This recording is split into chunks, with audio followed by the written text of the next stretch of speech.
आप सुंदर से अवसर पर आए हैं।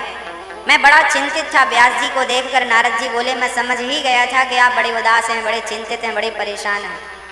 क्यों? नारद जी कहने लगे, आप अपनी परेशानी हमें बतलाएं। तब व्यास जी महाराज कहने लगे, महाराज मैंने वेदों का विस्तार कर दिया, लोग बड़े परेशान हैं, मैंने पुराण आदि लिख डाले पर शांति नहीं मिल रही। तब श्री नारद जी महाराज कहते हैं, नैष्कर्म्यप्यच्युत भाव वर्जितम न शोभते ज्ञानमलं निरंजनम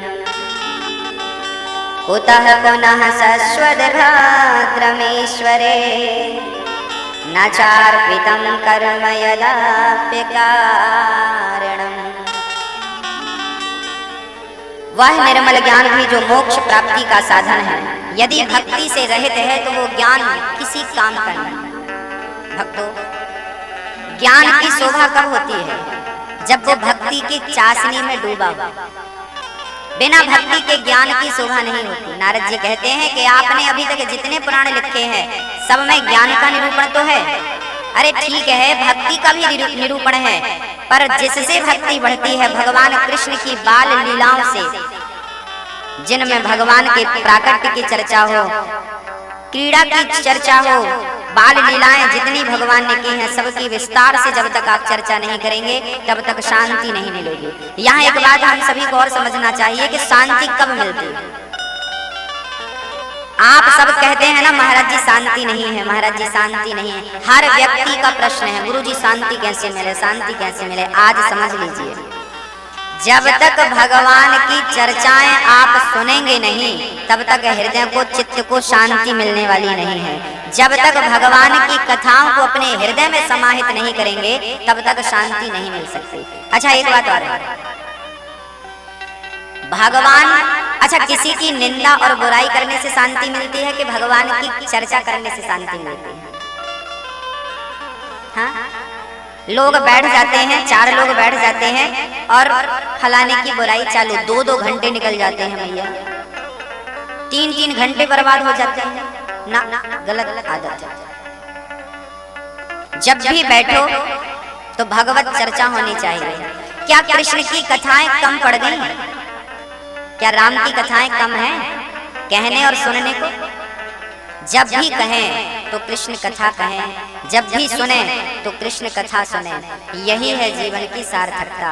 इसलिए मेरी माँ, बाद में पश्चाताप होगा कि व्यर्थ इतना समय हमने बकवास करके निकाल दिया, वही समय भगवत चर्चा में निकाला होता तो आज हमारे सामने भगवान कृष्ण खड़े होते। मैं आपसे कभी ये नहीं कहूँगा कि आप वैकुंठ जाइए, गोलोक धाम जाइए, कहीं और ना। मैं हमेशा यही कहूंगा कि कहीं जाना ना पड़े आपको, ऐसी भक्ति करिए कि भगवान स्वयं आप तक पहुंच जाएं, आपके सामने खड़े हो जाएं। और आपके सामने जब मेरे गोविंद खड़े हों तो आप उनके चरणों को टुकुर टुकुर देख रहे हो, आप उनके मुखमंडल को देख रहे हो, निहार रहे हो और अपना जीवन कृतार्थ कर रहे हो। आप जब तक भगवत चर्चा नहीं अपनी जीवन शैली में लाते तब तक शांति नहीं मिलेगी चित्त को। इसलिए मैया जी, चर्चा करनी है तो किसकी किसकी किसकी? मेरी माँ, बोल दो एक बार, बोल दो एक बार,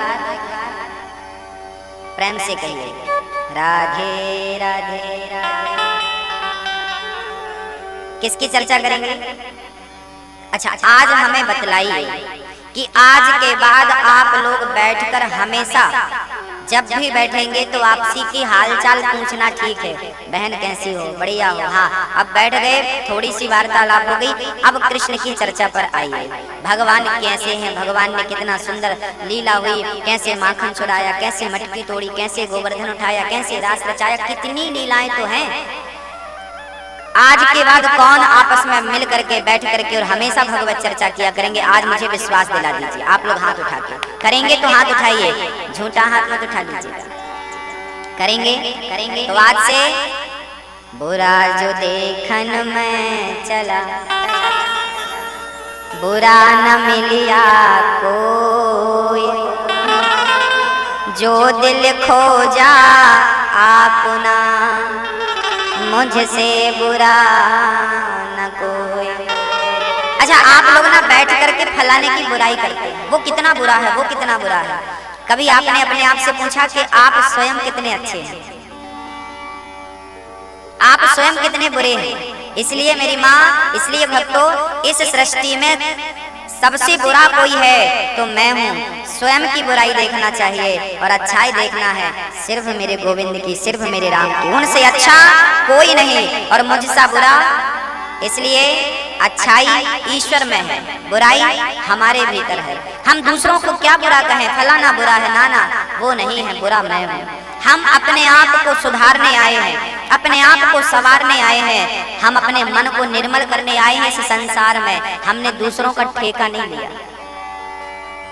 हम अपना काम करें, हम अपने चित्त को संभालें, हम अपने मन को संभालें। बस श्री व्यास जी महाराज को नारद जी कहते हैं भागवत की रचना करिए। तब श्री व्यास जी महाराज को नारद जी ने कहा, बड़ी कृपा है सत्संग की। नारद जी कहते हैं मैं पिछले जन्म में दासी पुत्र था। मेरी माँ छोटा मोटा काम घर घर जाकर करती थी। एक दिन मेरे गांव में संत आ गए, मैंने संतों की खूब सेवा करी। संत जाने लगे, उन्होंने मुझे एक मंत्र दिया। मैंने उस मंत्र का नित्य जाप करना प्रारंभ कर दिया। एक दिन मेरी माँ मर गई, सांप ने डस लिया। माँ का अंतिम संस्कार मैंने किया और मैं तुरंत जंगल की ओर चल पड़ा। भयंकर जंगल में जब मुझे और कुछ नजर नहीं आया, तब मैं एक पेड़ की छांव में बैठकर प्रेम से वही मंत्र जपने लगा जिस मंत्र को गुरुजनों ने मेरे कान में दिया था। मैं उस मंत्र का प्रेम से जाप करने लगा और जाप करते करते करते करते वो दिन आ गया कि मेरे चित्त में भगवान का दर्शन होने लगा। जाप करते करते मेरा चित्त, मेरा हृदय, मेरा अंतःकरण पवित्र हो गया और मैं भगवान का दर्शन अपने हृदय में करने लगा। दर्शन करने में बड़ा आनंद, बड़ा सुकून मिलने लगा। करते करते मेरा ये जीवन मनुष्य का तन पूरा हुआ और दूसरा जन्म मैं ब्रह्मा के पुत्र बनकर प्रकट हुआ और आज ब्रह्मा का मानस पुत्र कहलाता हूँ। भगवान की सेवा नित्य करता रहता हूँ, दर्शन नित्य बना रहता है। नारायण नारायण नारद जी जपते हैं ना, नारद जी का एक ही मंत्र है क्या? नारद जी जपते हैं श्रीमन नारायण भजमन नारायण।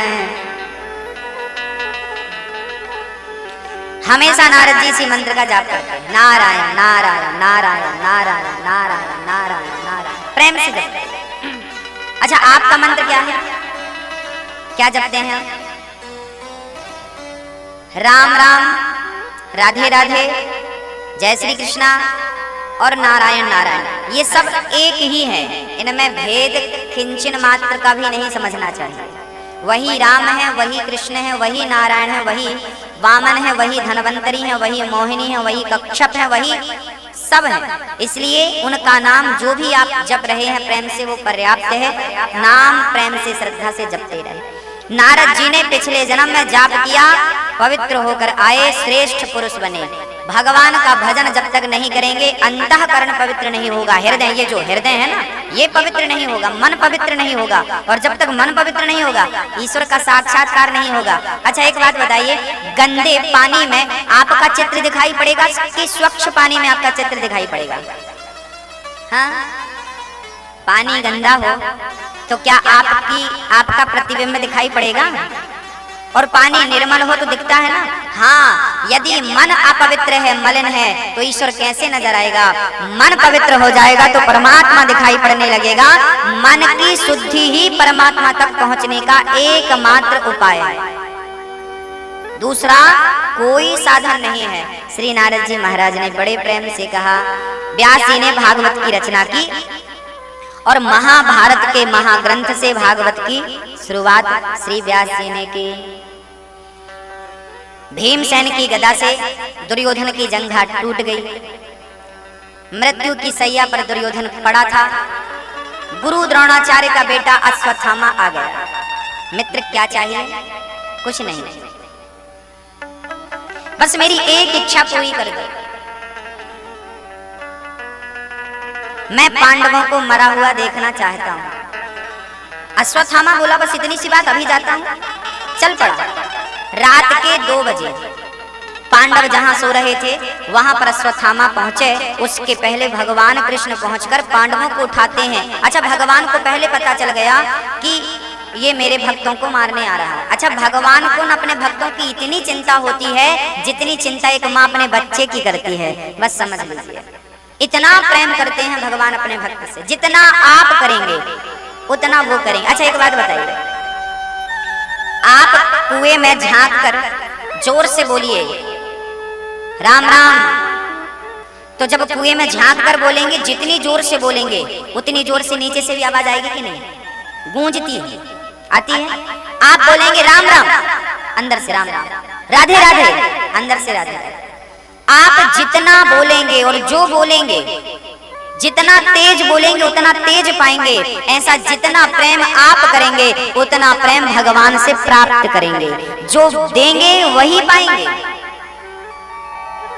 ईश्वर प्रेम के बदले प्रेम देता है। आज अश्वत्थामा के पहुंचने के पहले भगवान ने पांडवों को उठाया। अरे, सारी दुनिया आपके जीत का जश्न मना रही है और आप प्रेम से सो रहे हैं। उठिए। उठाया पांडवों को। खाली बिस्तर देखकर द्रौपदी के 5 बच्चे वो उत्सव से आए और खाली बिस्तर देखकर सो गए। अश्वत्थामा ने द्रौपदी के 5 बच्चों को पांडव समझकर 5 का सिर काट लिया। 5 बच्चों का सिर लेकर चले। मित्र दुर्योधन, देख तेरे दुश्मनों को मैंने मार डाला, ये देख सिर लेकर आया। देखा दुर्योधन ने, बड़ा प्रसन्न हुआ। मारे गए मारे गए मारे गए, पर ध्यान से देखा, अरे ये पांडव नहीं, ये तो पांडवों के पुत्र हैं। मित्र, कहीं तुमने धोखे से मेरे बच्चों को तो नहीं मार डाला? ध्यान से देखा तो वो पांडव नहीं, पांडवों के 5 पांडवों के पुत्र थे। वो द्रौपदी के 5 ही बेटे थे। हर पांडव से एक, दुर्योधन धर्मराज युधिष्ठिर का एक बेटा था, भीम भैया का एक बेटा था, नकुल का, सहदेव का और अर्जुन का। ये सबके एक एक बेटे हुए थे द्रौपदी के गर्भ से। इन 5 बच्चों को अश्वत्थामा ने मार दिया। दुर्योधन पहले प्रसन्न हुआ कि पांडव मारे गए, बाद में दुखी हुआ कि पांडव नहीं पुत्र हैं। उसी समय वो मर गया। सुबह द्रौपदी ने देखा कि मेरे बच्चे सोकर नहीं उठे। जाकर देखा तो बिस्तर लहूलुहान था, पूरा रक्त रंजित, चारों तरफ रक्त ही रक्त था। द्रौपदी की आंखों में आंसू आ गए। मेरे बच्चों पर किसी ने अपनी दुश्मनी निकाली है। कभी कभी हम किसी का बिगाड़ने के लिए किसी भी हद तक जाकर गिर जाते हैं। हाँ? इसका बुरा करना है, अब कैसे भी करो करो, गलत बात। आज जो काम पुलिस करती है ना, पहले यही काम हमारे धर्म ग्रंथ किया करते थे। आज लोगों को ना पुलिस का डर होता है ना, हम गलत ना करें कहीं पुलिस ना ले जाए, और ले गई तो लंबे से चले जाएंगे। लोग पुलिस से फिर भी डरते हैं। कोई नहीं चाहता कि हमारे घर में पुलिस आए। जितना डर आज पुलिस से है, पहले इतना ही डर ग्रंथों से था ना। झूठ नहीं बोलना चाहिए, नरक जाना पड़ेगा, पाप लगेगा। पहले पुलिस नहीं थी, कोई नहीं था, लेकिन फिर भी व्यक्ति गलत नहीं करता था, क्योंकि उसे डर था कि हमें पाप लगेगा, हम गलत नहीं करेंगे आपके साथ। वो डरता था। आज का व्यक्ति ना धर्म से डरता है, ना भगवान से डरता है, ना सदग्रंथों से डरता है। आज तो दिन में 10 बार झूठी कसम खाते हैं लोग भगवान की। 1-2 बच्चे खेल रहे थे, एक ने बोला आउट। नहीं नहीं, मैं आउट नहीं हुआ, तू झूठ बोल रहा है। अरे भगवान कसम, तू आउट हो गया। उसने बोला यार भगवान ने अपनी मां कसम खा। उसने बोला अच्छा चल बोल दे। मतलब भगवान की कसम झूठी खा सकते हैं, पर बच्चे फिर भी मां कसम खाने से डरते हैं। बहुत विचार करने लायक ये बातें हैं, गंभीरता से सोचने लायक। पहले लोगों को डर था कि हम आपके साथ दगा नहीं करेंगे, धोखा नहीं करेंगे, ईश्वर हमें माफ नहीं करेगा। आज ईश्वर को किसी का भय नहीं है, जबकि जबकि हर व्यक्ति को अपने कर्मों का फल यही भोगना पड़ रहा है कि नहीं? जैसी करनी वैसी भरनी, आज किया कल पाएगा। चढ़ता सूरज धीरे धीरे ढलता है, ढल जाएगा। गर्मी तो सूरज की भी नहीं चलती। 12 बजे थोड़ा गर्म, 3 बजे तक गर्म, शाम को फिर ढलता सूरज, ठंडा पड़ने लगता। डरिए, धर्म से डरिए। हमारे साथ हमारे द्वारा अधर्म ना हो जाए, हम धर्म के मार्ग पर चलें, हमसे अधर्म ना हो जाए। राजा हरिश्चंद्र अपनी पत्नी को बेचते हैं, अपने आप को बेचते हैं। बताइए किस लिए? धर्मो रक्षति रक्षिता, धर्म की रक्षा करना चाहते थे ना, धर्म पर आघात ना लगे। तो पुलिस से डरने की जरूरत नहीं है। आप ऐसा काम ही मत करो कि आपको डरना पड़े। सत्य के मार्ग पर चलिए, सत्य के पथ पर चलिए। एक सच्ची घटना मैं आपको सुना देता हूं। ये बहुत पुरानी घटना है, जबलपुर से जुड़ी घटना है। मध्य प्रदेश का एक शहर जबलपुर, जबलपुर में मध्य प्रदेश का हाई कोर्ट है। उस हाई कोर्ट से जुड़ी एक घटना है, एक सच घटना है। बहुत वर्षों पहले एक संत जी रहा करते थे, साधारण रूप में रहा करते थे। गांव में सभी लोगों की गाय चराने ले जाया करते थे। सब लोग उन्हें 2-2 पैसे 5-5 पैसे दिया करते थे। सबसे पैसे लेते और गाय चराते। जो पैसा आता उसमें वो कभी संतों का भोजन कराते, कभी भंडारा कराते, मतलब वो सही मार्ग में धन को लगाते थे। और बड़े दिव्य पहुंचे हुए संत थे। गायों से प्यार था, इसलिए गाय चराते थे और गायों में गोविंद का दर्शन करते थे। हमेशा श्री कृष्ण श्री कृष्ण श्री कृष्ण जपते रहा करते थे। श्री कृष्ण जपते थे, प्रेम से जपते थे। एक दिन गांव में कुछ अमंगल हो गया और आरोप संत जी के माथे पे लगाया गया। गांव के कुछ दबंग लोग थे, उन्होंने गुनाह खुद किया और आरोप लगा दिया सीधे साधे संत पर, इसने चोरी की। गांव में कुछ लंबी चोरी हो गई। चोरी गांव के ही कुछ बुद्धिजीवियों ने किया और नाम लगा दिया संत जी का, इसने चोरी की। ये गाय चराने जंगल जाता है, इसने जंगल में कहीं धन रखा। जबकि संत जी ने चोरी नहीं की थी, वो पवित्र थे। वो जंगल में जाया करते, गाय चराया करते और जंगल के पेड़ पौधों से, जंगल के यहां तक कि पत्थरों से भी वो प्यार करते और बहुत स्नेह था। केस गांव से शहर हाई कोर्ट तक पहुंच गया। गांव के लोगों ने कहा कि इसने लंबी चोरी करी है। जज साहब ने पूछा, आपने चोरी की है? ना, हमने चोरी नहीं की। क्या सबूत है आपके पास? आपकी गवाही कोई दे सकता है? बोले हाँ, हमारी गवाही दे सकता है। कौन? बोले हमारी गवाही तो पत्थर भी दे सकते हैं। पत्थर? हाँ, संत जी ने ये कहा। बोले कब आ रहे हैं तुम्हारे पत्थर? जवाब कह दें तो ठीक है, परसों आप ले आए ना अपने गवाह। जज को लगा हो सकता पत्थर नाम का कोई आदमी हो, ले आना। संत जी बोले ठीक है। संत जी गए, जिस पत्थर पर बैठा करते थे उससे सारी बातें कही कि भाई देखो, झूठा आरोप लगाया जा रहा है, मेरी गवाही देने चलोगे? अंदर से आवाज आई, संत को स्वयं लगा के पत्थर कह रहा कि चलूंगा। भक्तों, कलयुग की घटना है। कहते हैं ना, प्रेम में कितनी बड़ी ताकत होती है, प्रेम भी पिघल जाता है। जब संत जी दूसरे दिन गवाही देने के लिए, जब अपना केस लड़ने के लिए पहुंचे, तो संत जी की गवाही देने के लिए वहां के पत्थर लुढ़क लुढ़क करके चल पड़े। कहा जाता है, इतिहास में ये बात आज भी दर्ज है कि जबलपुर की हाई कोर्ट में आज भी वो पत्थर लुढ़क लुढ़क कर हाई कोर्ट तक पहुंच गए और जज साहब ने बाहर आकर देखा वो लुढ़कते हुए पत्थर। आज भी हाई कोर्ट के बाहर वो बड़े बड़े 2 पत्थर लगाए गए हैं। इस बात का प्रतीक है कि कभी वो किसी संत की गवाही देने के लिए पहुंचे थे गांव से शहर की ओर। संत के चरणों में गिर पड़े तमाम जज और गांव वाले। भगवान की भक्ति और भगवान के प्रेम के सामने क्या संभव है? जिन्हें प्रेम नहीं है भगवान से, जिन्हें भक्ति का ज्ञान नहीं है, वो बहुत सारे प्रश्न खड़ा करते हैं ईश्वर को लेके। जिन्हें प्रेम है, जिन्हें श्रद्धा है, उनके लिए कोई प्रश्न नहीं है, सिर्फ प्रेम है। और राम ही केवल प्रेम प्यारा। मैं तो पत्थर की बात कर रहा हूं, सबरी के प्रेम ने तो साक्षात राम को अपनी कुटिया में बुला लिया। प्रेम है ना भक्तों, प्रेम से भगवान बिक जाते हैं। अश्वत्थामा 5 बच्चों को मारता है, द्रौपदी के 5 बच्चे मारे गए। सुबह अर्जुन को पता चला बच्चे मारे गए।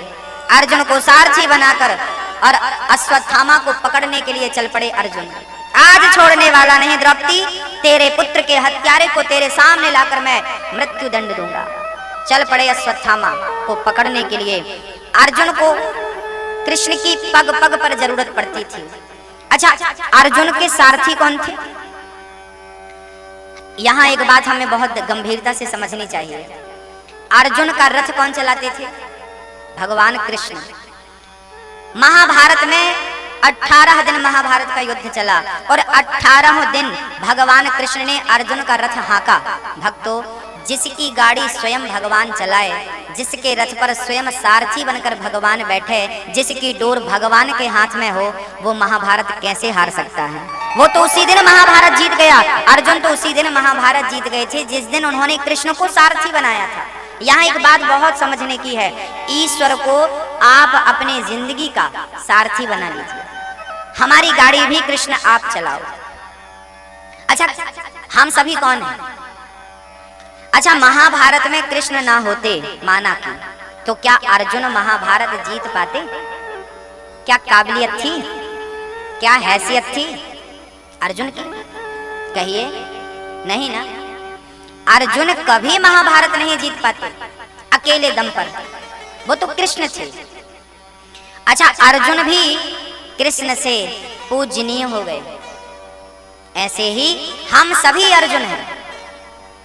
अर्जुन महाभारत कब जीतते हैं? जब कृष्ण का साथ पकड़ते हैं, कृष्ण के संग रहते हैं। हम सभी अर्जुन हैं और हम सभी अर्जुनों को भगवान कृष्ण जैसे सारथी की जरूरत है, कृष्ण जैसे मार्गदर्शक की जरूरत है। और जिस दिन कृष्ण को आपने अपना मार्गदर्शक बना लिया, जिस दिन गीता के ज्ञान पर आपने चलना प्रारंभ कर दिया, उस दिन ईश्वर आपको लेकर चलेगा, जैसे अर्जुन को लेकर कृष्ण चलते थे। हाँ, हम अपनी जिंदगी की गाड़ी एक बार भगवान कृष्ण को सौंप कर तो देखें। हाँ, संत तो यही गाया करते हैं, अब सौंप दिया इस जीवन का सब भार तुम्हारे हाथों में है, जीत तुम्हारे हाथों में और हार तुम्हारे हाथों में। मेरी एक ही इच्छा है, मेरा निश्चय बस एक यही, एक बार तुम्हें पा जाऊं मैं, अर्पण कर दूं दुनिया भर का सब प्यार तुम्हारे हाथों में, अब सौंप दिया इस जीवन का।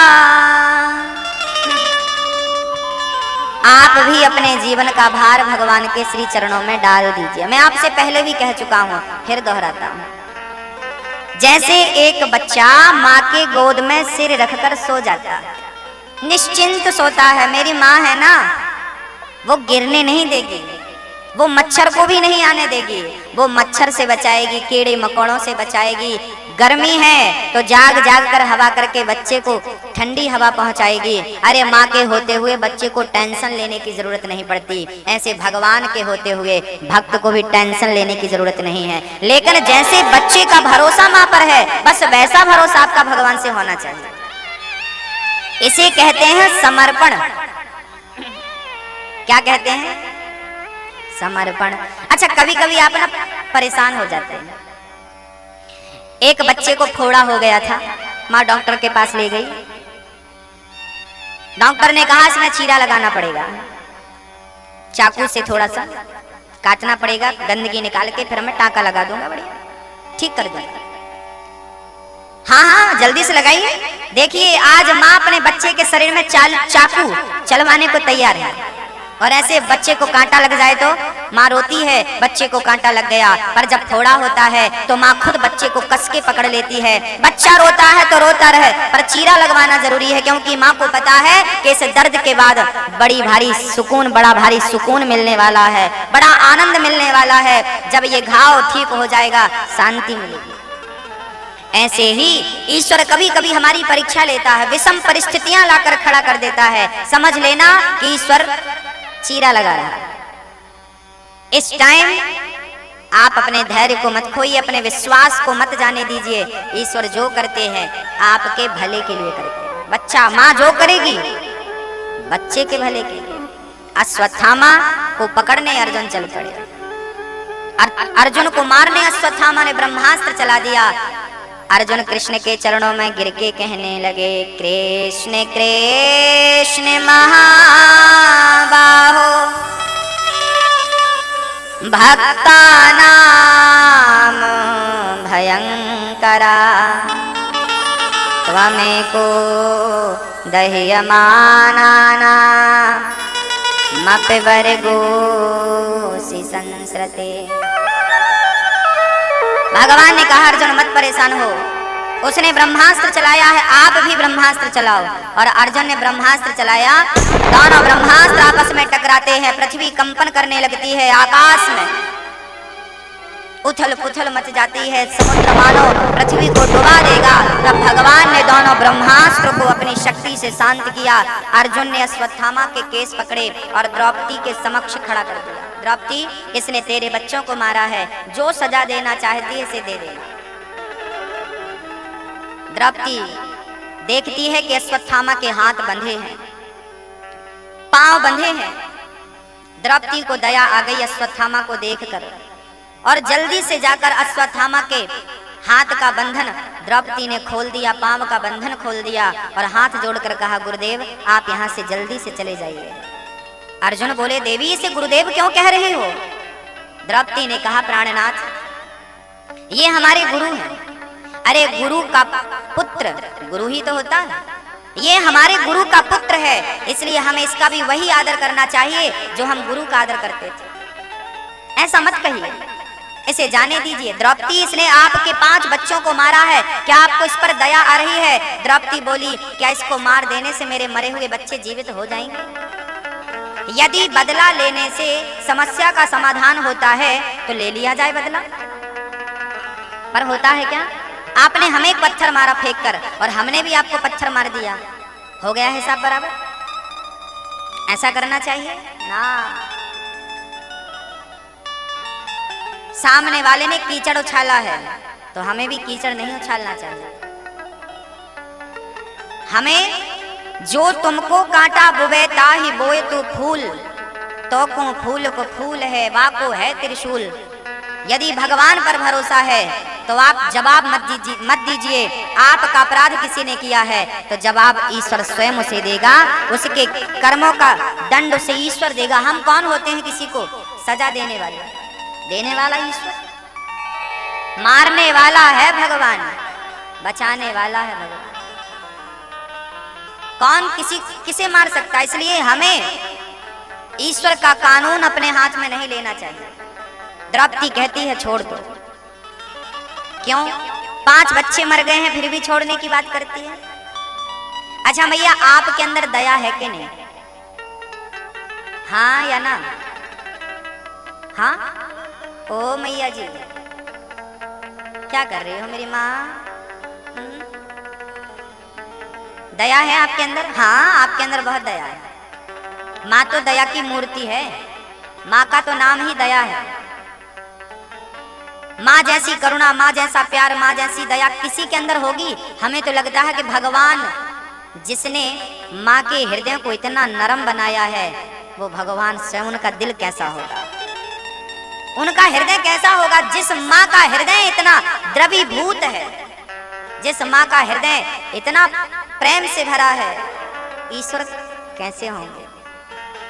कितनी दया होगी उनके अंदर। द्रौपदी माँ है ना, और माँ तो करुणा की सागर है, दया का भंडार है। एक बात और है, हमारी माताएं जब कथा में आती हैं ना, तब वो बहुत बहुत आनंदित होती हैं। भक्त जब कथा सुनते हैं ना, बहुत आनंदित होते हैं। दया करनी चाहिए, क्योंकि गोस्वामी जी कहते हैं दया धर्म का मूल है, पाप मूल अभिमान। तुलसी दया न छोड़िए, जब तक घट में प्राण। अच्छा, दया हमें कब तक करनी चाहिए? हमारी माताओं के अंदर दया तो होती है, लेकिन यहाँ भी एक विडंबना है। अपने बच्चों के लिए तो दया होती है, पर दूसरे बच्चों के प्रति दया कम होती है, भेदभाव हो जाता है। ये गलत है। सब पर बराबर दया होनी चाहिए। जितनी दया प्रेमी पर है, उतनी ही दया दुश्मन पर होनी चाहिए।